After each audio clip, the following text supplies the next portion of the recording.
नमस्कार। Learning point channel में आप सबों का स्वागत है। आज हम काल यानी कि टेंस के बारे में विस्तार से पढ़ेंगे। काल किसे कहते हैं, उसकी परिभाषा क्या होती है और इसे उदाहरण के द्वारा हम अच्छी तरह से समझेंगे। तो काल क्या है, पहले उसकी परिभाषा देखते हैं। तो काल क्रिया का वह रूप है जिससे उसके करने या होने के समय तथा पूर्णता अथवा अपूर्णता का बोध होता है।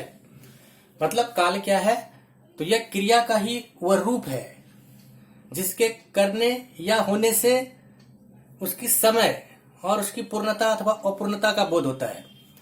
अभी इसे हम उदाहरण के से समझेंगे कि मैं पढ़ता हूं, मैंने पढ़ा, मैं पढ़ूंगा। तो इन तीनों वाक्यों में देखिए, पढ़ता, पढ़ा, पढ़ूंगा से क्रिया के घटित होने के समय का बोध होता है। इस तीनों वाक्यों से जो क्रिया पढ़ना हो रही है उसका समय का पता चल रहा है। और इसके बाद के उदाहरण में आप देखिए, मैं पढ़ चुका, मैं पढ़ रहा हूं।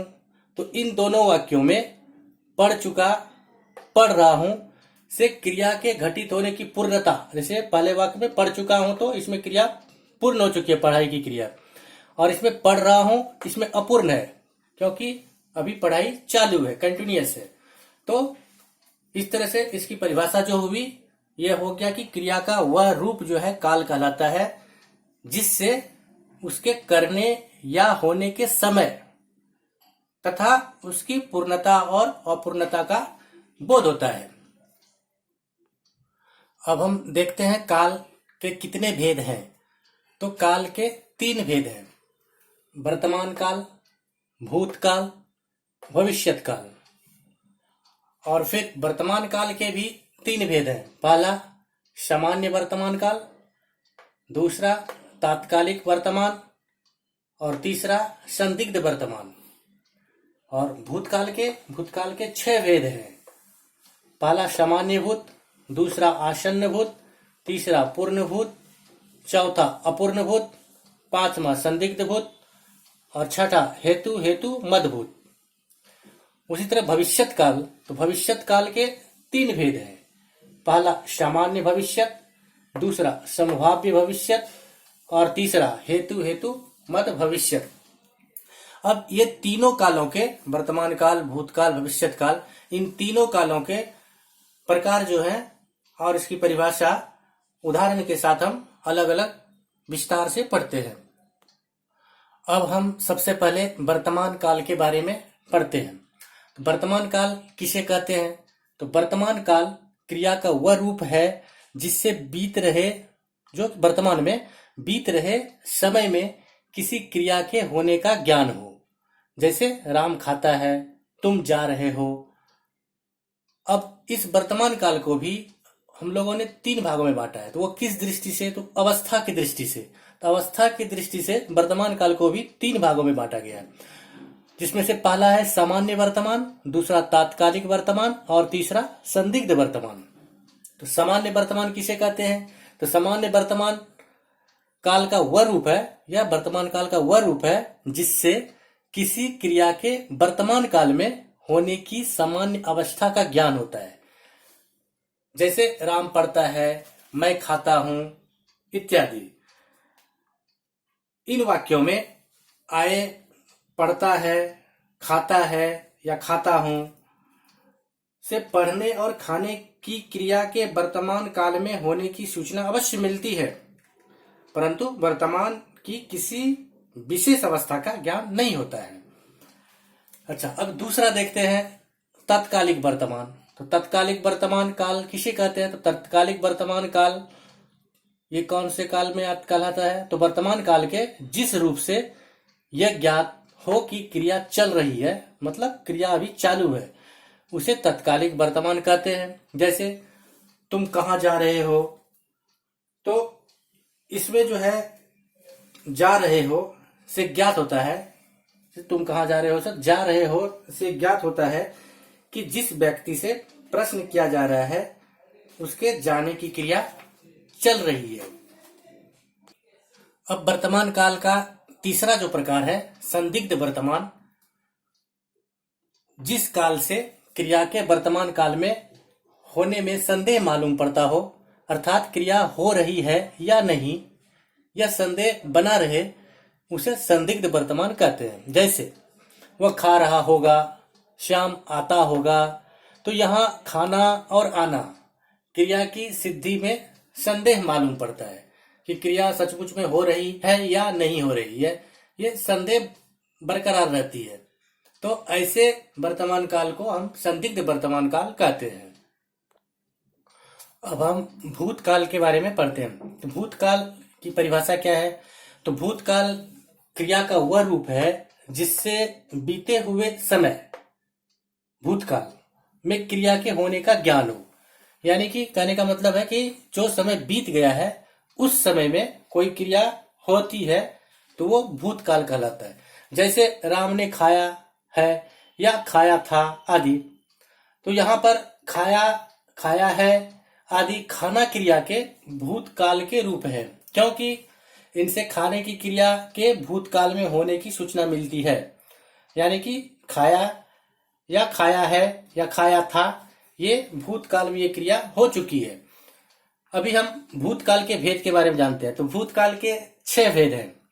पहला सामान्य भूत, दूसरा आसन्न भूत, तीसरा पूर्ण भूत, चौथा अपूर्ण भूत, पांचवा संदिग्ध भूत और छठा हेतु मदभूत। अब हम भूतकाल के प्रथम भेद के बारे में पढ़ते हैं, जो कि है सामान्य भूत। तो सामान्य भूत किसे कहते हैं? तो इससे क्रिया के समाप्त हो जाने का बोध होता है। जैसे मैंने खाया, वह रोया, तुमने लिखा। यानी सामान्य भूत क्रिया के उस रूप को कहते हैं जिससे भूतकाल में क्रिया के किसी निश्चित या विशेष काल में होने की सूचना न मिले। इस क्रिया रूप से भूतकाल की समान अवस्था का बोध होता है या ज्ञान होता है। जैसे राम ने खाया या राम ने आम खाया, वह चला गया। तो इन सारे वाक्यों में खाया, चला गया, ये जो है क्रिया रूपों में भूतकाल की समान अवस्था का ज्ञान होता है। तो क्रिया की पूर्णता या अपूर्णता की कोई विशेष सूचना नहीं मिलती है। अभी दूसरा प्रकार जो है ये है आसन्न भूत। तो आसन्न भूत ये क्रिया के तुरंत समाप्त होने का बोध होता है। तो आसन्न भूत में क्रिया के तुरंत समाप्त होने का बोध होता है। जैसे वह रोया है, मैंने देखा है, तुमने लिखा है। मेरा कहने का मतलब है कि जिस काल से यह ज्ञात होता है कि क्रिया कुछ ही देर पहले समाप्त हुई है, तो उसे आसन्न भूत कहते हैं।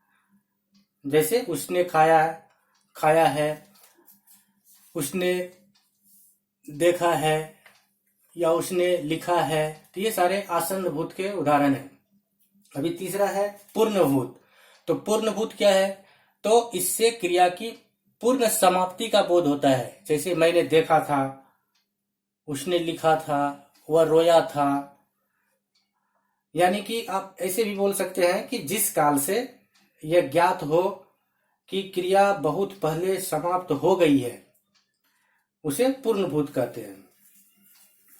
अच्छा, अभी चौथा है अपूर्ण भूत। तो अपूर्ण भूत, इससे क्रिया की अपूर्णता का बोध होता है। जैसे वह रोता था, वह पढ़ता था, वह लिखा था। मतलब कहने का यह है कि जिस काल से यह ज्ञात हो कि क्रिया भूतकाल में प्रारंभ हुई परंतु उसकी पूर्णता की सूचना ना मिले, उसे अपूर्ण भूत कहते हैं। अच्छा, अभी पांचवा जो है वो संदिग्ध भूत। संदिग्ध भूत, इससे क्रिया के होने में संदेह होता है। जैसे वह रोया होगा, उसने लिखा होगा, मैंने देखा होगा। तो इसे हम इस तरह से भी कर सकते हैं कि जिस काल से भूतकाल में क्रिया के होने में संदेह मालूम पड़े। फिर से मैं बोलता हूं कि जिस काल से भूतकाल में क्रिया के होने में संदेह मालूम पड़े, उसे संदिग्ध भूत कहते हैं। जैसे राम ने खाया होगा, तो इस वाक्य में खाया होगा से खाना क्रिया के भूतकाल में होने में संदेह मालूम पड़ता है, अतः यह संदिग्ध भूत है। अब है अंतिम और छठा, मतलब हेतु हेतु मदभूत। तो इससे किसी कारणवश क्रिया की पूर्णता या अपूर्णता दोनों का बोध होता है। जैसे वह आता तो मैं जाता। अभी हम इसे दूसरे तरह से इस तरह कहते हैं कि जिस काल से यह ज्ञात हो कि कोई हेतु या कारण रहा होता तो क्रिया भूतकाल में हुई होती, उसे हेतु हेतु मदभूत कहते हैं। जैसे श्याम आता तो मैं जाता, यदि राम पढ़ता तो अवश्य विद्वान होता। तो इस तरह से जाना होना क्रिया के भूतकाल में ना हो पाने की सूचना मिलती है, क्योंकि उनके कारण क्रमशः आना या पढ़ना उपस्थित नहीं हो सका इत्यादि। तो ये सारे हेतु हेतु मदभूत है, क्योंकि इसमें किसी भी कारणवश क्रिया की पूर्णता या अपूर्णता दोनों का ही बोध होता है। वह आता तो मैं जाता, तो इसमें दोनों ही अपूर्ण है और ये हेतु हेतु मदभूत के उदाहरण है। अब हम भविष्यत काल के बारे में पढ़ते हैं। तो भविष्यत काल किसे कहते हैं? तो जिस काल से आने वाले समय में होने वाली क्रिया की सूचना मिले उसे भविष्यत काल कहते हैं। जैसे वह खाएगा, तो इस वाक्य में खाएगा से ज्ञात होता है कि खाने की क्रिया आने वाले समय में होगी, अतः इसे भविष्यत काल का रूप मानेंगे। अभी भविष्यत काल के कितने भेद हैं? तो भविष्यत काल के 3 भेद है। पहला है सामान्य भविष्यत, जिस काल से भविष्य में होने वाली क्रिया की काल संबंधी सामान्य अवस्था का ज्ञान हो उसे सामान्य भविष्यत कहते हैं। जैसे तुम खाओगे, मैं खाऊंगा इत्यादि। दूसरा है संभाव्य भविष्यत, जिससे किसी क्रिया के भविष्य में होने की संभावना प्रकट हो उसे संभाव्य भविष्यत कहते हैं। जैसे संभव है वह कल घर आए, हो सकता है वह परीक्षा में प्रथम श्रेणी में उत्तीर्ण हो जाए। अभी तीसरा है हेतु हेतु मद भविष्यत। तो भविष्यत काल का वह रूप जिसमें किसी क्रिया का होना किसी कारण की उपस्थिति पर निर्भर करता है, हेतु हेतु मद भविष्यत कहलाता है। जैसे श्याम पढ़े तो विद्वान हो, यहाँ श्याम का विद्वान होना उसके पढ़ने पर निर्भर करता है। अब हम काल के पक्ष, अवस्थाएं या रूप के बारे में देखते हैं कि सभी कालों या वाच्यों में काल के विविध पक्ष या रूप हैं। जैसे मान लीजिए देखना क्रिया से कर्मवाच्य के तीनों कालों, लिंगों, पुरुषों में इस प्रकार होते हैं। अभी इधर मैंने एक टेबल बनाया है जिसपे देखिए पुरुष, लिंग, सामान्य वर्तमान, सामान्य भूत, सामान्य भविष्य। तो पुरुष में उत्तम पुरुष, मध्यम पुरुष, अन्य पुरुष वो एक वचन में, फिर प्रथम पुरुष, मध्यम पुरुष, उत्तम पुरुष, प्रथम पुरुष, मध्यम पुरुष, अन्य पुरुष बहुवचन में। तो प्रथम पुरुष, उत्तम पुरुष एक वचन, पुल्लिंग में सामान्य वर्तमान में देखा जाता हूँ, सामान्य भूत में उसी को देखा गया, सामान्य भविष्यत में देखा जाऊंगा, और जब यह स्त्रीलिंग रहेगा तो देखी जाती हूँ सामान्य वर्तमान में, देखी गई सामान्य भूत में, और सामान्य भविष्यत में उसे देखी जाऊंगी बोलेंगे। उस तरह मध्यम पुरुष में पुल्लिंग रहेगा तो देखा जाता है, देखा गया, देखा जाएगा भविष्यत में, सामान्य भविष्यत में, देखा गया सामान्य भूत में, और देखा जाता है सामान्य वर्तमान में। ये मध्यम का तू है। और स्त्रीलिंग रहेगा तो तू के साथ, तो देखी जाती है, देखी गई और देखा जाएगी। उस तरह अन्य पुरुष के पुल्लिंग में रहेगा तो सामान्य वर्तमान में देखा जाता है, सामान्य भूत में देखा गया, सामान्य भविष्यत में देखा जाएगा। और यही चीज अगर वह स्त्रीलिंग में है, अन्य पुरुष के स्त्रीलिंग में, तो इसे सामान्य वर्तमान में देखी जाती है, सामान्य भूत में देखी गई और सामान्य भविष्यत में देखी जाएगी बोलेंगे।